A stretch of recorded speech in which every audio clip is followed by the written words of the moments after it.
स्वागत है दोस्तों आपके अपने चैनल इंस्पायर्ड लाइफ में। यह एक ऐसी अद्भुत कहानी है जो मैं आज आपको ध्यानपूर्वक सुनाऊंगा और इसे सुनने के बाद आप ज्यादा सोचना, डरना और चिंता सब छोड़ देंगे और आपका मन खुशियों से और प्रसन्नता से भर जाएगा। तो चलिए आज की कहानी की शुरुआत करते हैं दोस्तों। एक समय की बात है, किसी नगरी में एक युवक रहा करता था। वह युवक अत्यंत दुखी था, बहुत निराश था। उसे यह समझ नहीं आ रहा था कि आखिर इस दुनिया में हर व्यक्ति अपने मतलब के लिए क्यों जीता है। उसे हर जगह हर कोई केवल स्वार्थ ही नजर आता। वह हमेशा यही सोचा करता कि उससे कोई प्यार नहीं करता, उसकी कोई परवाह नहीं करता। सब उससे मतलब के लिए अपने संबंध रखते हैं, मतलब खत्म हो जाते ही सब उसे अपने आप से दूर कर देते हैं। दोस्तों, हमारे जीवन में भी कुछ ऐसा ही होता है। हम भी हमेशा किसी न किसी का साथ ढूंढते ही रहते हैं और जब हमें किसी का साथ नहीं मिल पाता तो हम अपने आप को अकेला महसूस करते हैं, कमजोर महसूस करते हैं। हमें लगता है कि इस दुनिया में हमारे जैसे कोई है ही नहीं, हमें कोई प्यार नहीं करता, हमारी कोई परवाह नहीं करता। लेकिन हम यह भूल जाते हैं कि अंत में तो हर किसी को अकेले ही जाना है। वह व्यक्ति अपने इस अकेलेपन से बहुत परेशान हो चुका था, जिस कारण एक दिन उसने अपना घर छोड़ दिया और एक रास्ते पर निकल पड़ा। उसके मन में कई सारे विचार थे। उन विचारों में मग्न होकर वह उस रास्ते पर आगे की ओर बढ़ता ही जा रहा था। तभी उसे रास्ते में एक आश्रम दिखाई पड़ा। वह उस आश्रम की ओर आगे बढ़ा। तभी उसने देखा कि एक गुरु अपने शिष्यों को ध्यान करना सिखा रहे हैं और उन्हीं शिष्यों में से एक शिष्य ने अपने गुरु से कहा है, गुरु आखिर यह ध्यान क्या है और इस ध्यान को करने से हमें क्या लाभ। तभी वह गुरु अपने उस शिष्य के इस सवाल का जवाब देते हुए कहते हैं, पुत्र, ध्यान ही हमें अकेला कर देता है। हम जितने ज्यादा अकेले होते जाते हैं उतना ही हम ध्यान में उतरते चले जाते हैं और यही अकेलापन तुम्हें सत्य के मार्ग पर ले जाता है, तुम्हें की सत्य की प्राप्ति करवाता है।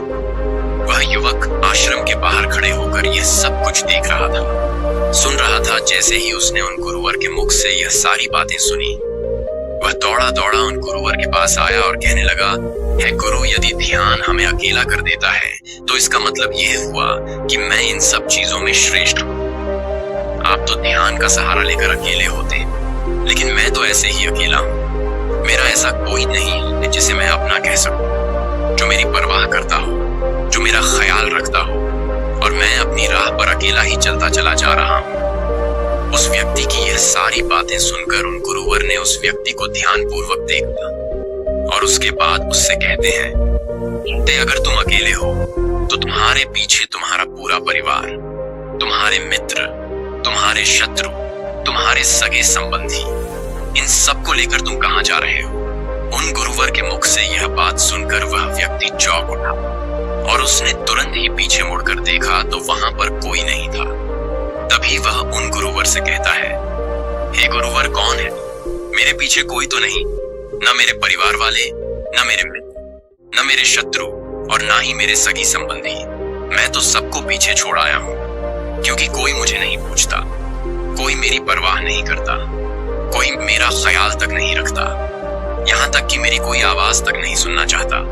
लेकिन जब किसी के ऊपर कोई समस्या आती है तो वह मुझे अवश्य याद करता है, पर बाकी समय पर वह मुझे भूलते तक नहीं। उन्हें यह तक खबर नहीं होती कि मैं किस हाल में हूँ, मैं जिंदा भी हूँ या नहीं। उन सबको इन सब चीजों से कोई फर्क नहीं पड़ता। उन गुरुवर ने उस व्यक्ति की यह बातें ध्यान पूर्वक सुनी और उसके बाद उस युवक से कहते हैं, भंते, तुम सही कह रहे हो, लेकिन जब तक तुम इन सभी को छोड़कर नहीं आते तब तक तुम भला अकेले कैसे हो सकते हो। वह व्यक्ति एक बार फिर से आश्चर्यचकित होकर पीछे मुड़कर देखता है और फिर उन गुरुवर से कहता है, हे गुरुवर, यहाँ पर तो कोई नहीं है, मैं अकेला ही यहाँ पर आया हूँ। लग रहा है कि आप मेरा मजाक उड़ा रहे हैं। मेरे पीछे कोई नहीं है, आप खुद देख सकते हैं। तो फिर आप ऐसा क्यों कह रहे हैं कि जाओ और इन्हें छोड़ कर आओ? जब मेरे साथ कोई है ही नहीं तो मैं भला उन्हें कहां छोड़ूं, कैसे छोड़ूं?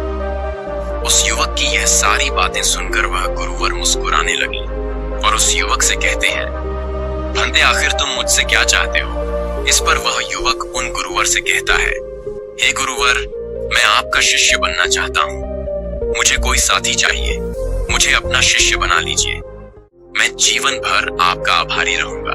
उस युवक की यह बातें सुनकर उन गुरुवर ने कहा, भंते तुम चाहो तो यहाँ पर 1 महीने रह सकते हो, उसके बाद ही मैं यह निर्णय कर पाऊंगा कि क्या मुझे तुम्हें अपना शिष्य बनाना चाहिए या फिर नहीं। लेकिन तुम्हें मेरी एक बात माननी होगी, तुम्हें इन 30 दिनों के अंदर ध्यान का अभ्यास करना होगा। अगर तुम यह कर सकते हो तो तुम यहाँ पर अगले 1 महीने के लिए रुक सकते हो, अन्यथा तुम्हारे लिए यहाँ पर कोई जगह नहीं। उस व्यक्ति ने काफी सोच विचार कर उन गुरुवर से कहा है, गुरुवर आप जैसा कहेंगे मैं वैसा ही करूंगा। आप चाहते हैं कि मैं इन 30 दिनों में ध्यान का अभ्यास करूं, तो मैं यह करने के लिए तैयार हूं। उस व्यक्ति ने उन गुरुवर की बात मान ली और आश्रम में ही रुक गया। अगले दिन सुबह सुबह वह गुरुवर उस व्यक्ति के पास आए और उस व्यक्ति से कहने लगे, भंते तुम किससे बात कर रहे हो, तुम्हारा ध्यान कहाँ है। इस पर वह व्यक्ति जवाब देते हुए कहता है, हे गुरुवर मेरे साथ तो कोई नहीं है, मैं भला किससे बात करूंगा, मैं तो अकेला हूं। तभी वह गुरुवर उस व्यक्ति से कहते हैं, ठीक है लेकिन अब ध्यान लगाओ, क्योंकि तुमने मुझे वचन दिया था कि इन 30 दिनों में तुम ध्यान का अभ्यास करोगे। उन गुरुवर के कहने पर वह व्यक्ति ध्यान करने बैठ जाता है, लेकिन पहले दिन उसे ध्यान करने में बहुत तकलीफें आती हैं, बहुत सारी परेशानियों का सामना करना पड़ता है, यहाँ तक कि वह ढंग से लगातार बैठ भी नहीं पा रहा था। उसके पैर मानो सुन्न हो गए हों और उसका पैर काम करना ही बंद कर दिया। यह सारी बातें वह गुरुवर देख रहे थे।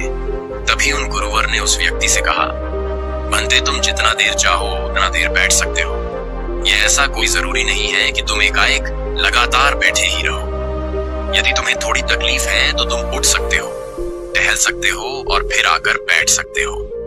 इतना कहकर वह गुरुवर वहां से चले गए।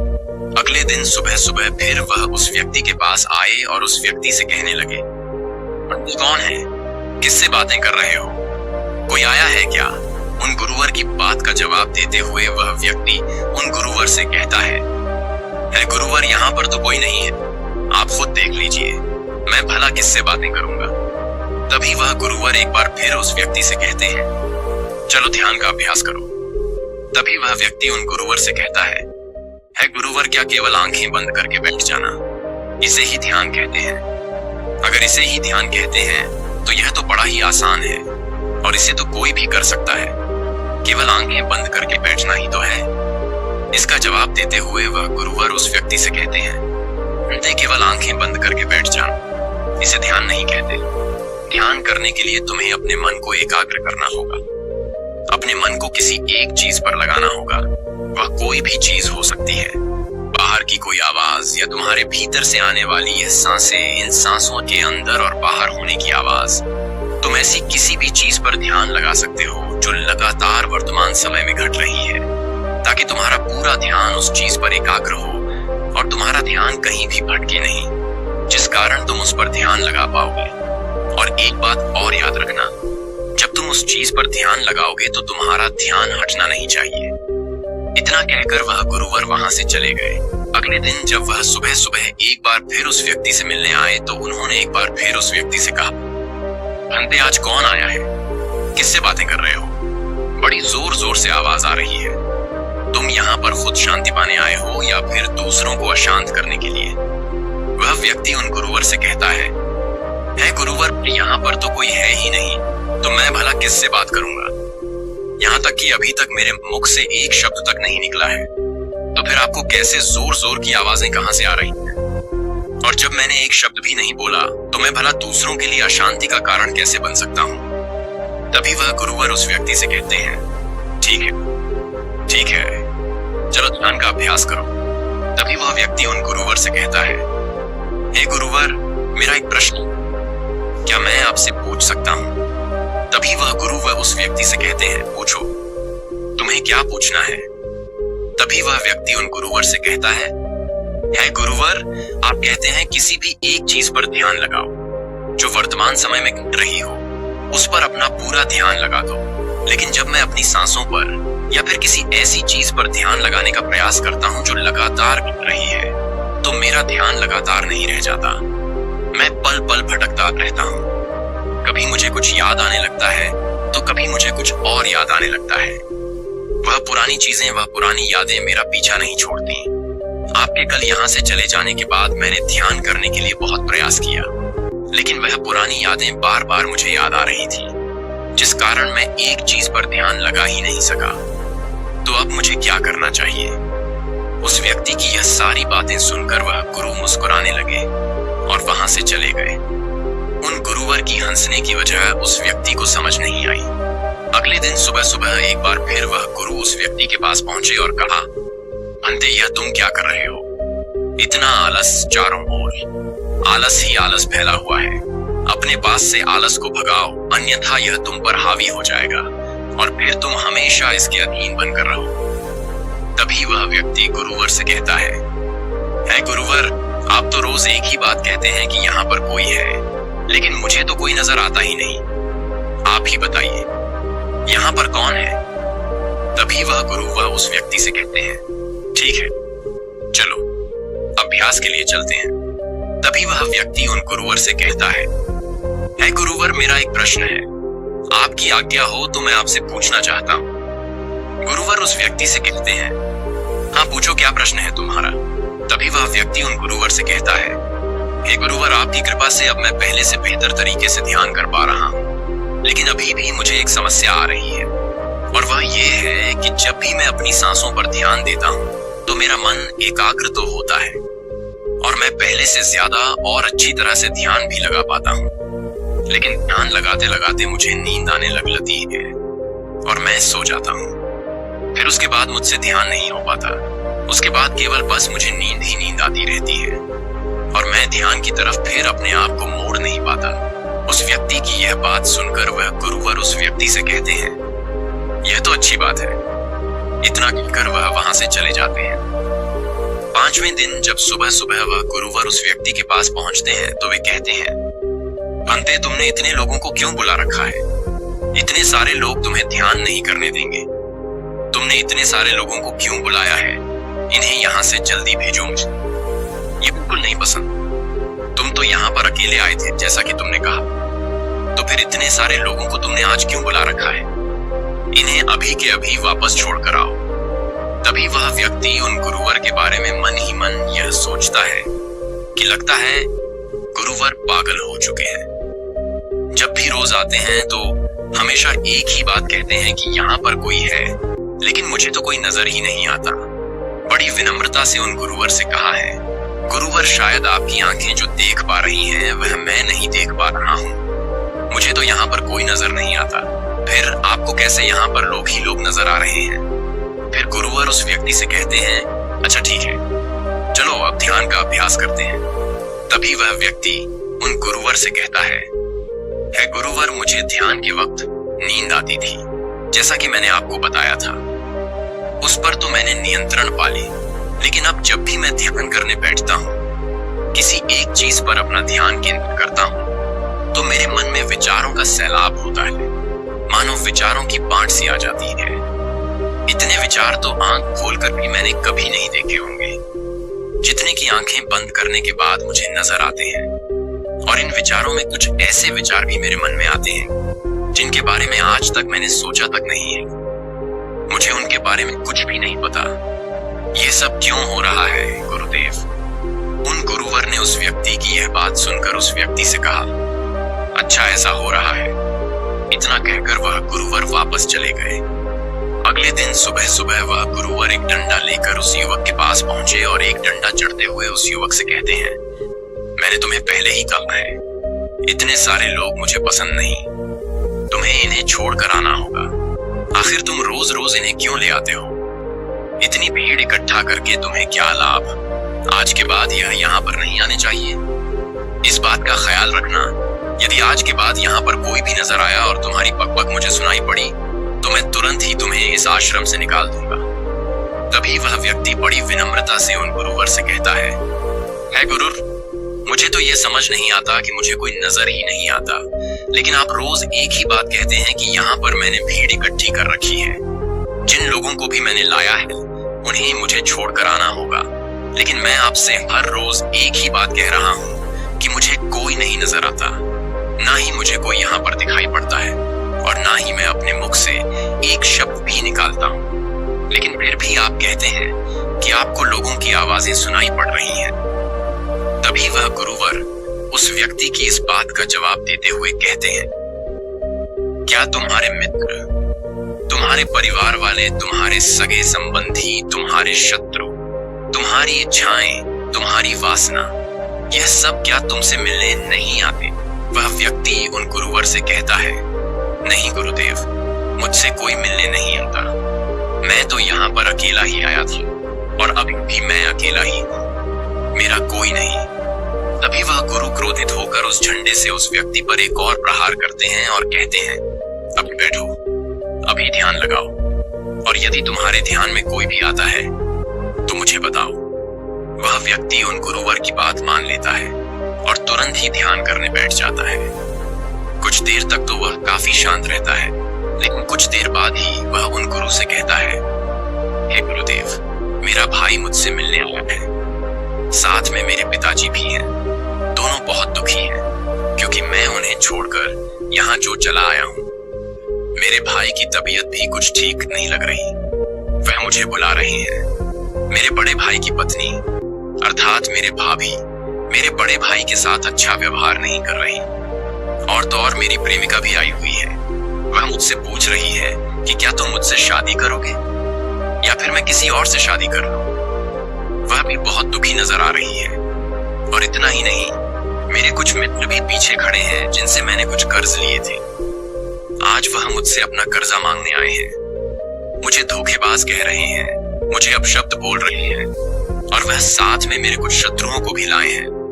लेकिन मेरे शत्रु मुझे मारना नहीं चाहते, वह तो यह कह रहे हैं कि तू तो पहले से ही मरा हुआ है, तुझे और क्या मारना। इतना कहकर वह व्यक्ति कुछ देर के लिए शांत हो गया। उसी के बाद फिर कुछ देर बाद वह एक बार फिर से उन गुरुवर से कहने लगा है, गुरुवर, अब मेरे पास एक बहुत बड़ा घर है, इसे मैंने खरीद लिया है। मेरे पिता, मेरी माता, मेरा भाई, मेरी भाभी, सभी इसमें बहुत मिलजुल के रह रहे हैं। हम बहुत खुश हैं।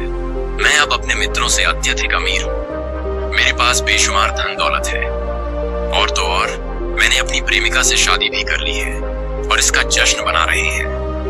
इतना कहकर वह व्यक्ति एक बार फिर शांत हो गया, और फिर कुछ देर बाद और फिर एक बार उन गुरुवर से कहता है, हे गुरुवर, मुझे कोई मारने का प्रयास कर रहा है, लगातार वह मुझ पर प्रहार कर रहा है। मैं उसका चेहरा देखने का प्रयास कर रहा हूँ, लेकिन मुझे उसका चेहरा नजर नहीं आ रहा। इतना कहते कहते वह उन गुरुवर से कहता है, गुरुदेव, यह तो आप हैं जो मुझे मार रहे हैं, और यह भी कह रहे हैं कि इतनी भीड़ को लेकर क्यों आए हो और इन्हें लेकर कहाँ जा रहे हो। मेरे साथ तुम्हें अकेले ही चलना होगा। इतना कहकर वह व्यक्ति ध्यान से उठ गया और उनके चरणों में गिर पड़ा और उनसे कहने लगा, हे गुरुदेव, आप सही थे। आप जो हमेशा कहते थे कि इस भीड़ को लेकर मैं कहाँ जा रहा हूँ। आप हमेशा यही कहते थे कि इन सबको छोड़कर आओ, लेकिन मुझे कोई नजर नहीं आता। लेकिन आज मैंने उन सबको देख लिया जिन्हें मैं अपने साथ लेकर आया था, जिन्हें मैं अपने साथ लेकर घूम रहा था। हर कोई मेरे साथ ही मेरे पास है, लेकिन मैं यह सोच रहा था कि आखिर मैं इतना बेचैन क्यों हूं, और मेरी बेचैनी की वजह क्या है उस व्यक्ति की। ये सारी बातें उन गुरुवर ने ध्यान पूर्वक सुनी, और उसके बाद वह वहां से चुपचाप उठकर चले गए। उसके बाद से वह गुरुवर उसके पास कभी नहीं आए, लेकिन वह व्यक्ति हर रोज ध्यान का अभ्यास कर रहा था। और पूरे 1 महीने बाद जब वह उन गुरुवर के पास पहुंचा तो उन गुरुवर से कहने लगा है, गुरुवर, जैसा कि आप कहते थे कि मैं हमेशा अपनी भीड़ को अपने साथ लेकर घूमता हूं, तो आज मैंने उस भीड़ को विदा कर दिया है, और अब मैं बिल्कुल अकेला हूं। मेरे साथ कोई नहीं, मेरे साथ आप भी नहीं है, यहाँ तक कि मैं खुद अपने साथ नहीं। मैं एक परम शांति महसूस कर रहा हूँ। अब मुझे ऐसा प्रतीत होता है कि अब मेरे जीवन में कोई समस्या नहीं है, कोई समाधान नहीं है। मैं बहुत हल्का महसूस कर रहा हूँ, मैं बहुत अच्छा महसूस कर रहा हूँ, और इस शांति में जो आनंद है इसका क्या कहना। तभी वह गुरुवर उस व्यक्ति से कहते हैं, सुनते, अगर तुम चाहो तो इस अकेलेपन को लेकर तुम अपनी दुनिया वापस जा सकते हो, अब यदि तुम उस संसार में वापस भी लौट जाओ, भले ही लोग तुम्हारे आसपास क्यों ना रहे, भले ही पूरी भीड़ तुम्हारे साथ क्यों ना रहे, लेकिन फिर भी तुम अकेले ही रहोगे। फिर चाहे वह तुम्हारे रिश्तेदार हो, सगे संबंधी हो, परिवार वाले हो, तुम्हारे मित्र, तुम्हारे शत्रु, तुम्हारी भावनाएं या फिर तुम्हारी प्रेमिका, इन सब के साथ रहकर भी तुम पूर्ण रूप से अकेले ही रहोगे। और इतना ही नहीं, तुम्हारे जीवन में जब भी कोई बुरी परिस्थितियां आएंगी, तब भी तुम बिल्कुल अकेले और शांत रहोगे, और तुम हर परिस्थितियों का समाधान निकालने में भी अब पूरी तरह सक्षम हो चुके हो। और यदि अब तुम चाहो तो मैं तुम्हें अपना शिष्य बना सकता हूँ, क्योंकि हो सकता है तुम्हें यह लग रहा हो कि यह 30 दिन तो पूरे खत्म हो चुके, लेकिन ध्यान का मार्ग अभी शुरू हुआ है। और याद रहे कि तो बहुत कुछ सीखना है, जानना है, लेकिन कुछ रखना नहीं। यह मार्ग अभी शुरू हो रहा है, और यह मार्ग अति लंबा है, और इस मार्ग की शुरुआत शांति से ही होती है। तभी वह व्यक्ति उन गुरुवर को प्रणाम करता है और उनसे कहता है, हे गुरुवर, मैं अपने घर वापस लौटना चाहता हूँ, अपने उस संसार में वापस जाना चाहता हूँ, ताकि मैं अपनी जिम्मेदारियों को निभा सकूं और साथ ही साथ इस मार्ग पर भी आगे बढ़ सकूं, यदि आपकी आज्ञा हो। इतना कहकर वह व्यक्ति शांत हो गया। तभी वह गुरु मुस्कुराने लगे और उस व्यक्ति से कहते हैं, तुम मन शांत हो तो सब हो सकता है। तुम संसार में रहकर भी अकेले रह सकते हो, लेकिन एक बात याद रखना कि हमें सीखना बहुत कुछ है, जानना बहुत कुछ है, लेकिन रखना कुछ भी नहीं। अब तुम जा सकते हो। तुम्हारा कल्याण हो तो दर्शकों, चलिए अब ज्यादा सोचने के ऊपर अगली कहानी की शुरुआत करते हैं। संपूर्ण मानव जाति एक दौड़ में लगी हुई है, एक ऐसी दौड़ जो कभी पूरी नहीं होती, जो उसके जन्म के साथ शुरू होती है और मरने तक उसका पीछा नहीं छोड़ती। लेकिन क्या कभी आपने ध्यान दिया है कि यह दौड़ किस चीज की है?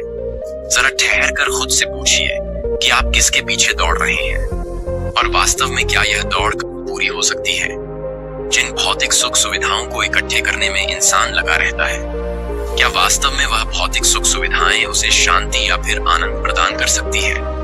सिकंदर ने मरने से पहले अपने सभी मंत्रियों को कहा था कि जब मेरी अर्थी उठाई जाए तो मेरा शरीर ढका हुआ नहीं होना चाहिए, मेरी हथेलियां खुली होनी चाहिए, ताकि सारी दुनिया यह देख सके कि जो सिकंदर पूरी दुनिया को जीत सकता था, वह भी अपने साथ कुछ नहीं ले जा सका।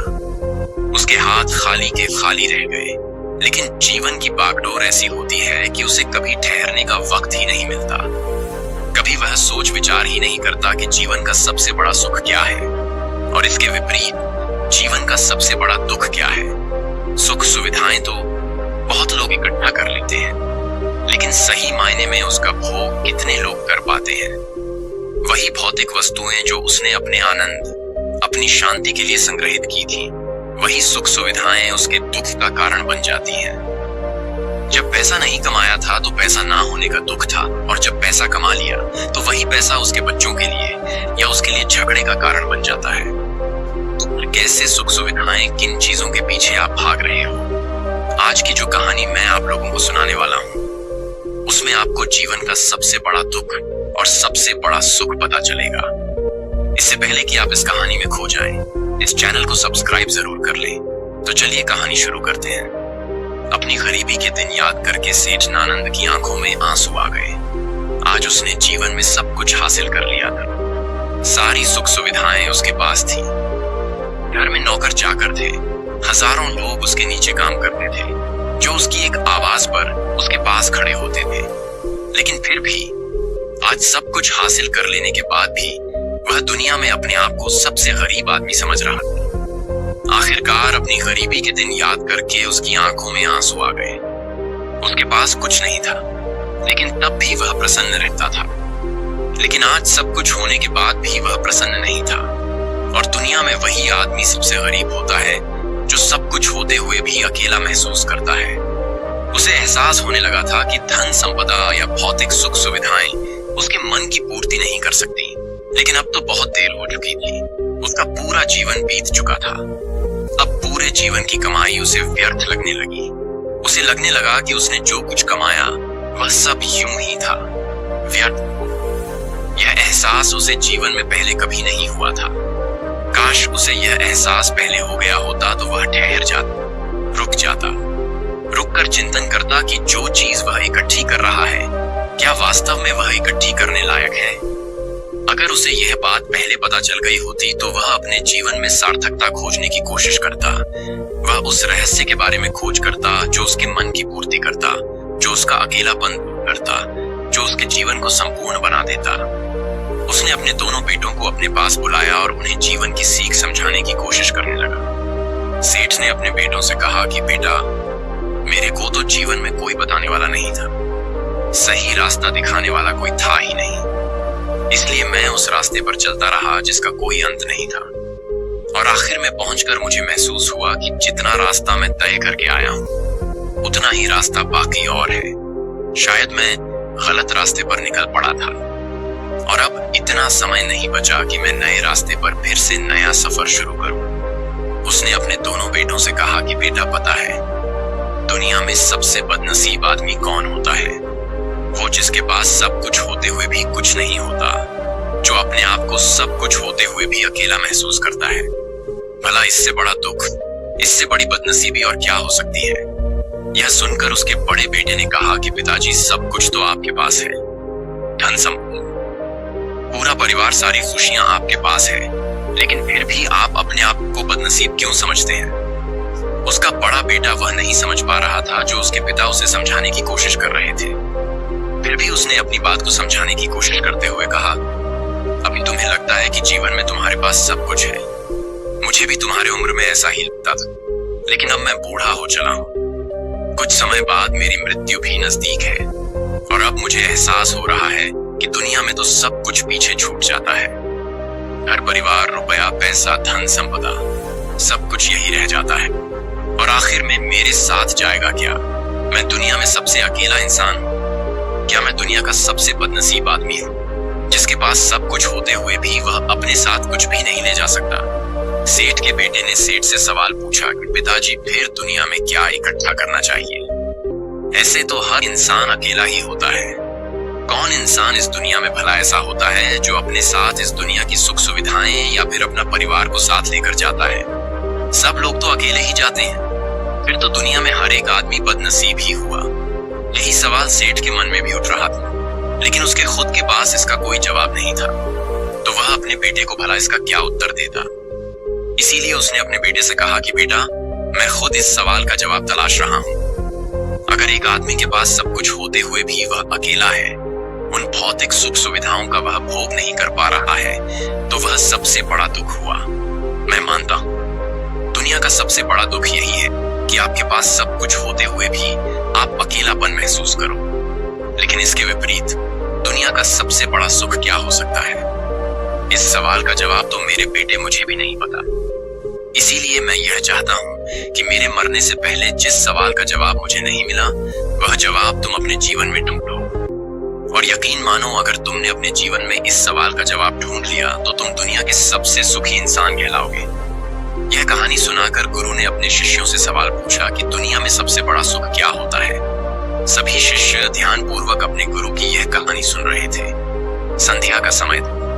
धीमी धीमी हवा चल रही थी जिससे पेड़ की पत्तियां हिल रही थी। आसमान में पक्षी चहचहा रहे थे। सूर्य अस्त होने को आया था और सभी शिष्य अपने गुरु से इस सवाल का जवाब जानना चाहते थे। लेकिन इससे पहले ही गुरु ने अपने शिष्यों से सवाल पूछ लिया। इसका उत्तर देते एक शिष्य ने कहा कि गुरुदेव, दुनिया में सबसे सुखी इंसान वही है जिसका शरीर सुखी है। अगर आपके शरीर में बीमारियां हैं तो आपके पास कितनी भी भौतिक सुख सुविधाएं हो, आपके लिए वह व्यर्थ है। और इसके विपरीत अगर आपका शरीर सुखी है, अगर आपका शरीर स्वस्थ है, तो चाहे आपके पास कुछ भी नहीं हो, लेकिन उसके बावजूद आप अपने जीवन में सुखी रहोगे। इसीलिए संसार का सबसे बड़ा धन हमारा शरीर होता है। यह सुनकर दूसरे शिष्य ने उसका विरोध करते हुए कहा कि गुरुदेव, दुनिया में बहुत से लोग हैं जिनका शरीर एकदम स्वस्थ है, लेकिन बावजूद इसके वह अपने जीवन में सुखी नहीं है। मैं मानता हूं कि जीवन में सबसे ज्यादा सुखी वही इंसान है जिसका मन सुखी है। गुरु ने अपने इस शिष्य से सवाल किया कि अच्छा, यह बताओ कि मन को सुखी किस प्रकार किया जा सकता है। इसका जवाब देते हुए उस शिष्य ने कहा कि गुरुदेव, मन कभी भी संतुष्ट नहीं होता है। अगर हम किसी प्रकार मन को संतुष्ट करना सीख ले तो फिर हम किसी भी परिस्थिति में आनंद और शांति से रह सकते हैं। लेकिन समस्या यही होती है कि मन का भला कभी होता ही नहीं है। मन को चाहे कितना भी खिला दो, लेकिन उसकी भूख कभी पूरी नहीं होती। चाहे उसको कितना ही धन दे दो, लेकिन बावजूद इसके इसका लालच बढ़ता ही जाता है। अब गुरु ने सभी शिष्यों को समझाना शुरू किया। गुरु ने कहा कि अज्ञानतावश मनुष्य कभी यह समझ नहीं पाता कि उसका मन हमेशा से खाली था, लेकिन व्यर्थ की चिंताएं, व्यर्थ के लक्ष्य अपने जीवन में बनाकर उसने अपने मन को बांध लिया। जिस मन की प्रवृत्ति हमेशा खाली रहने की थी, उसने उस मन को कूड़े कचरे से भर लिया। इसीलिए वह मन जो बचपन में हमेशा खाली रहता था, हर चीज में, हर खेल में आनंद ढूंढ लेता था, अकेले में भी आनंद पूर्वक, शांति पूर्वक रहता था, अब वही मन सब कुछ मिल जाने के बाद भी हमेशा दुखी रहता है। लेकिन अगर इंसान सिर्फ वर्तमान में रहना सीख ले, सिर्फ इतना सा होश प्रकट कर ले कि उसे हमेशा वर्तमान में रहना है, ना भविष्य की कल्पनाओं में, ना अतीत की यादों में, सिर्फ वर्तमान में, सिर्फ इस एक सूत्र से वह अपने पूरे जीवन को बदल सकता है। वर्तमान में रहकर सभी सुख सुविधाओं का भोग करना, पूर्ण होश के साथ, पूर्ण आनंद के साथ, हर एक चीज का भोग करना, सिर्फ यही जीवन को सुखी बना सकता है। हम हर चीज को, हर काम को, हर रिश्ते को आधे अधूरे मन से निभाते हैं। जैसे कि खाना खाते समय हमारा दिमाग कहीं रहता है, हमारा शरीर कहीं रहता है, और इसीलिए जब शरीर और मन में दूरी पैदा होती है तो उससे तनाव पैदा होता है। अगर आपका शरीर और आपका मन और मस्तिष्क सभी एक जगह पर संगठित करना सीख ले तो फिर आप अपने जीवन में उस शांति, उस आनंद का एहसास कर पाएंगे जो बड़े बड़े योगी पहाड़ों में तपस्या करके प्राप्त करते हैं। लेकिन इसके लिए जीवन में ज्ञान के प्रकाश का उदय होना बहुत आवश्यक है, क्योंकि अज्ञानता में आप अपने मन को कभी नहीं समझ पाएंगे। मन को समझना इस दुनिया का सबसे कठिन कार्य होता है। अगर आप अपने मन को जबरदस्ती वर्तमान में खींच कर लाने की कोशिश करेंगे तो आप बहुत जल्दी परेशान हो जाएंगे। ये कार्य बड़े धीरे धीरे, बड़ी निष्ठा और प्रेम के साथ किया जाता है, बड़े संयम के साथ किया जाता है। अगर आप इसको जबरदस्ती करने की कोशिश करेंगे तो आप तनाव में आ जाएंगे, आप बहुत जल्दी हार मान लेंगे। इसलिए कदम कदम पर आगे बढ़ा जाए, तब मंजिल सामने ही है। और यह कहकर गुरु ने सभी शिष्यों से कहा कि अब हम ध्यान करेंगे। ध्यान करने से मनुष्य का मन, उसका मस्तिष्क वर्तमान में स्थापित होना सीख जाता है। धीरे धीरे प्रतिदिन ध्यान का अभ्यास करने से वह उस आनंद और शांति का अनुभव कर पाता है जो सांसारिक वस्तुओं में कहीं नहीं मिलता, जो किसी भौतिक सुख सुविधा में नहीं मिलता। और इसके बाद सभी शिष्य अपने गुरु के साथ ध्यान में लीन हो गए। दोस्तों, मैं उम्मीद करता हूं कि यह कहानी सुनने से आपके जीवन में अच्छे बदलाव आए होंगे। आपको इस वीडियो से क्या सीखने मिला, यह कमेंट करके जरूर बताएं, और अपने परिवार, दोस्तों या आपके करीबी इंसान के साथ यह कहानी शेयर करके उन्हें भी इस ज्ञान से परिचित करवाएं। बाकी अगर आपको यह वीडियो दिल से अच्छी लगी हो तो इस वीडियो को लाइक, और अब तक इस चैनल को सब्सक्राइब ना किया हो तो चैनल को सब्सक्राइब भी जरूर कर देना। आपका हर दिन शुभ हो और खुशियों से आपका जीवन भरा रहे। धन्यवाद। नमो बुद्धाय।